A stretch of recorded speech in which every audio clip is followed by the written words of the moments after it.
यौन दौर्बल्य या यौन की दुर्बलता या नपुंसकता आदि यौन व्याधियों को दूर करने में उपयोगी एक से बढ़कर एक पाक आयुर्वेद में भरे पड़े हैं। उन्हीं में से एक पाक है कवच पाक। कवच पाक अन्य सभी पौष्टिक और वाजीकारक पाकों का राजा है, क्योंकि इसका प्रमुख जो द्रव्य है वो है कवच बीज, जो कि वाजीकारक और पौष्टिक जड़ी बूटियों में सर्वश्रेष्ठ है। तो यहाँ पर दोस्तों मैं आपको एक नपुंसकता दूर करने वाला, काम शक्ति बढ़ाने वाला, पुरुषत्व बढ़ाने वाला, मर्दानगी बढ़ाने वाला एक प्रमुख चमत्कारी नुस्खे के बारे में आपको जानकारी देने जा रहा हूँ।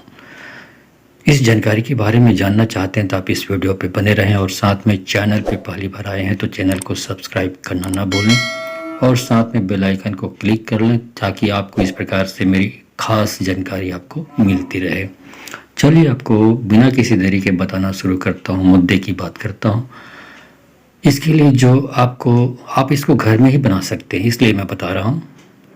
इसके लिए जो घटक द्रव्य है, मतलब जो औषधि आपको बाजार से लानी है, पंसारी की दुकान से भी मिल जाती है, चाहे तो आप जानकारी रखते हैं इससे जड़ी बूटियों के बारे में तो आप खेतों से और खेतों खलिहानों में भी मिलता है, तो वहाँ से भी आप खोज करके आप जुगाड़ कर सकते हैं। इस चमत्कारी औषधि को बनाने के लिए जो आपको औषधियों की ज़रूरत पड़ेगी वो इस प्रकार है। कांच के शुद्ध बीज की गिरी 1 किलो, दूध 5 लीटर, यदि दूध गाय का हो तो ज़्यादा अच्छा होगा। इसके साथ ही मिश्री या शक्कर, जिसको चीनी भी बोलते हैं कुछ क्षेत्रों में, ये आपको लेनी है 2 किलो। जायफल, जावित्री, ककोल, सौंठ, पीपल, काली मिर्च, लौंग, अजवाइन, अकरकरा, समुद्र घोच या समुद्र सोध भी बोलते हैं, दालचीनी, नागकेसर, तेजपान, छोटी इलायची, सफ़ेद जीरा, गज पीपल और प्रियंगू के फूल, ये सभी 17 द्रव्य हैं। इसको 10 ग्राम की मात्रा में आपको लेना है और जो गौ घृत है, मतलब घी है, उसको आवश्यक मात्रा में ले लें। यहाँ पे जो मैं कवच बीज के बारे में बता रहा था, तो कवच बीज यदि आप कहीं से लाते हैं या पंसारी की दुकान से भी लाते हैं तो उनको लाते ही आपको चूर्ण खलबत्ते में कूट पीस कर चूर्ण नहीं बनानी है। कवच के बीज को शुद्ध करनी जरूरी होती है, इसलिए मैं बोला हूँ शुद्ध बीज। तो कवच के बीज को लाकर पहले शुद्ध किया जाता है। अब शुद्ध करने के तरीके मैं बता देता हूँ, क्योंकि अगर बगैर शुद्ध किए आप कवच के बीज को बाजार से लाकर तुरंत कूट पीस कर चूर्ण बना लेते हैं तो वो बहुत ही हानिकारक होता है और बहुत ही नुकसानदायक ही होता है। ठीक है, इसलिए शुद्ध करनी जरूरी होती है। तो शुद्ध कैसे किया जाता है वो समझ लीजिए। कवच बीज छिलका रहित करके उपयोग में लाया जाता है। तो छिलका अलग करने के लिए कवच की मात्रा से चौगुनी मात्रा में दूध लेकर इस दूध में बीजों को इतनी देर तक उबालें कि इनका छिलका अलग हो जाए। फिर उतार कर ठंडा करके बीजों को मसलें और छिलका अलग कर लें। छिलके और दूध को ज़मीन में गड्ढा करके दबा दें ताकि कोई पशु खा न सके, क्योंकि यह दूध और छिलके विषाक्त होते हैं। बीजों को 2-3 बार पानी से धोकर सुखा लें और खूब बारीक महीन पीस कर चूर्ण बना लें। यह चूर्ण ही उपयोग में लाया जाता है। छिलका रहित बीज को शुद्ध बीज कहा जाता है। अब इसको जो बनाने की प्रक्रिया है, जो आप बनाएंगे घर में, वो बता देता हूँ।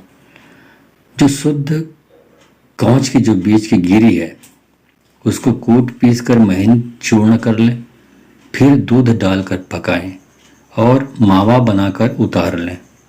कढ़ाई में घी गरम करके मावा खूब अच्छे से भून लें और मिश्री या शक्कर की चाशनी बनाकर भुना हुआ मावा डालकर अच्छी तरह हिलाते चलाते सभी 17 द्रव्य कूट पीस कर डाल दें और उतार कर ठंडा करके इसको थाली में घी का हाथ लगाकर इसे फैला कर रख लें। मतलब थाली में पहले घी का थोड़ा फैला दें, उसके बाद ही इस पूरे औषधि को आप डाल दें फैलाकर।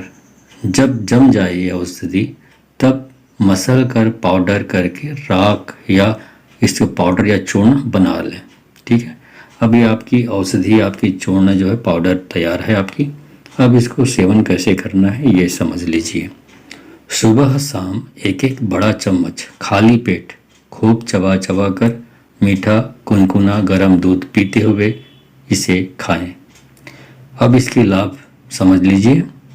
यह पाक, यौन शक्तिवर्धक, धातु क्षीणता, शीघ्र पतन, इंद्रिय की शीतलता और यौन विकारों को नष्ट करता है और श्रेष्ठ बल पुष्टिदायक आयुर्वेदिक योग है, जिसे पूरे शीतकाल भर अवश्य सेवन करना चाहिए, क्योंकि उष्ण प्रकृति का होने से सिर्फ शीतकाल में ही सेवन किया जा सकता है।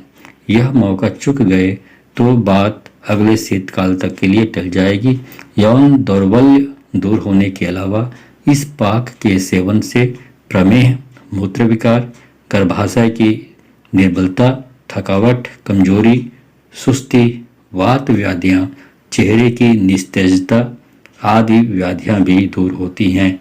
यह पाक स्त्रियों के लिए भी अत्यंत बल पुष्टिदायक, शरीर को पुष्ट और सुडौल तथा गर्भधारण करने योग्य बनाता है। नवप्रसूता के लिए उत्तम टॉनिक है। ज़्यादातर इस नुस्खे का प्रयोग काम शक्ति को बढ़ाने के लिए, यौन शक्ति को बढ़ाने के लिए किया जाता है, क्योंकि ये भरपूर वाजीकारक है। ये बाजीकारक होता है, मतलब घोड़े के समान शक्ति आपको प्रदान करता है ये नुस्खा।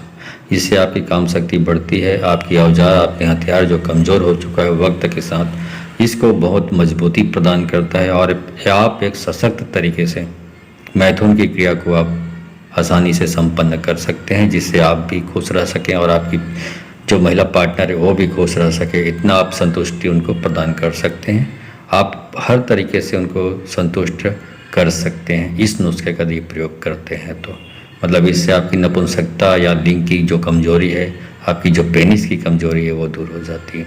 तो ये जानकारी अच्छी लगी हो दोस्तों तो इस जानकारी को अधिक से अधिक लोगों को शेयर करें, ताकि अधिक से अधिक लोग जो इस प्रकार की प्रॉब्लम से दो चार हो रहे हैं वो जानकर इस नुस्खे को अमल में लाकर अपनी जो ये परेशानी है, जिसको वो अपनी दुखड़ा है, जिसको किसी के सामने कह नहीं पाते, लज्जा महसूस करते हैं, तो इस नुस्खे का इस्तेमाल करके अपनी समस्याओं को दूर करके एक भरा पूरा और खुशहाल जीवन यापन कर सकें।